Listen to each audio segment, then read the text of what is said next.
بسم اللہ الرحمن الرحیم نحمدہ ونصلی ونسلم علی رسولہ الکریم اما بعد۔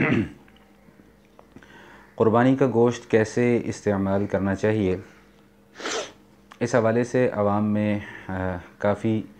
مغالطے اور شکوک و شبہات پائے جاتے ہیں۔ مثال کے طور پر ایک نظریہ یہ سننے میں آیا ہے کہ جو اپنی قربانی کا جانور ہے اس کے پائے یا اس کے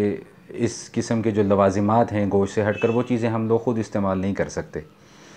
تو اس حوالے سے یہ مسئلہ ذہن نشین فرما لیجئے گا کہ قربانی کے گوشت کو استعمال کرنے کا افضل اور مستحب طریقہ یہ ہے کہ قربانی کے گوشت کے 3 حصے کر لیے جائیں۔ ایک حصہ اپنے لیے رکھ لیا جائے، ایک حصہ نادار، غریب اور فقراء میں تقسیم کر دیا جائے،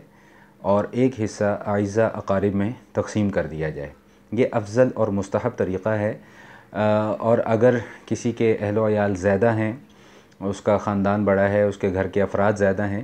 تو وہ چاہے تو پورا کا پورا گوشت بھی اپنے استعمال میں لا سکتا ہے، اپنے لیے رکھ سکتا ہے، ذخیرہ بھی کر سکتا ہے۔ صحیح بخاری کے اندر ایک حدیث موجود ہے کہ جب قربانی کا آغاز ہوا تو اس وقت حکم یہ تھا کہ 3 دن سے زیادہ قربانی کا گوشت نہ رکھا جائے، یعنی 3 دن کے اندر استعمال کر لیا جائے اور تقسیم کر لیا جائے۔ جب آئندہ سال قربانی کے ایام آئے تو صحابہ کرام رضوان اللہ تعالی علیہم اجمعین نے نبی اقدس صلی اللہ تعالی علیہ وسلم سے دریافت فرمایا، عرض کیا کہ یا رسول اللہ، کیا اس سال بھی ہم وہی طریقہ اختیار کریں گے جو ہم نے پہلے سال اختیار کیا؟ تو نبی علیہ الصلوۃ والسلام نے ارشاد فرمایا، کلوا وتصدقوا وادخروا، بھائی اب تمہیں اختیار ہے، چاہو تو کھاؤ، چاہو تو تقسیم کر دو، چاہو تو اپنے لیے ذخیرہ کر کے رکھ سکتے ہو۔ اور ساتھ ساتھ پہلے حکم کی توجیہ بھی بیان فرما دی کہ وہ حکم میں نے اس لیے دیا تھا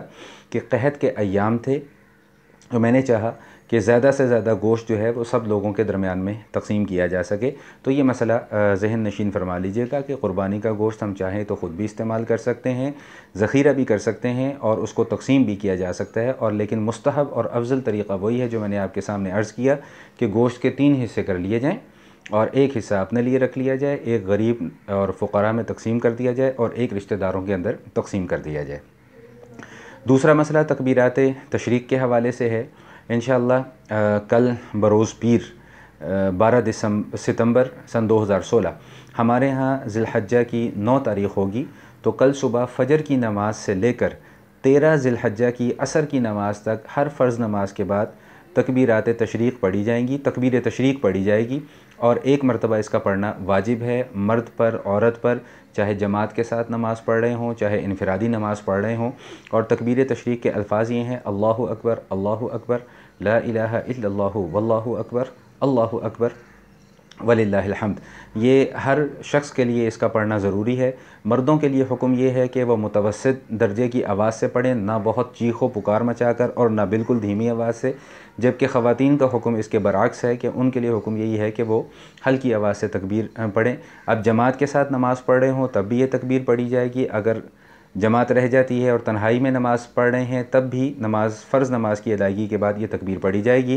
اور خواتین کو بھی گھروں میں چاہیے کہ گھروں میں جب نماز پڑھیں تو اس تکبیر کے پڑھنے کا اہتمام کریں۔ عموماً یہ ہوتا ہے کہ جب جماعت کے ساتھ نماز پڑھی جا رہی ہوتی ہے تو مجمع ہوتا ہے، وہاں اگر ایک بھول جاتا ہے تو کسی نہ کسی کو ضرور یہ بات یاد رہ جاتی ہے۔ گھر میں بڑا کہ مسئلہ درپیش ہوتا ہے خواتین کے لیے، تو اس کا آسان حل یہ ہے کہ جس جگہ پر آپ نماز پڑھتی ہیں وہاں پر ایک چٹ یا کوئی کاغذ لکھ کر جو ہے اس جگہ پر لگا لیا جائے، اور سامنے اس پہ تکبیر لکھ دی جائے، تاکہ جیسے ہی آپ نماز کا اختتام کریں اور آپ کو تکبیر پڑھنا جو ہے وہ یاد آ جائے۔ اللہ تعالی ہم سب کو عمل کی توفیق عطا فرمائے۔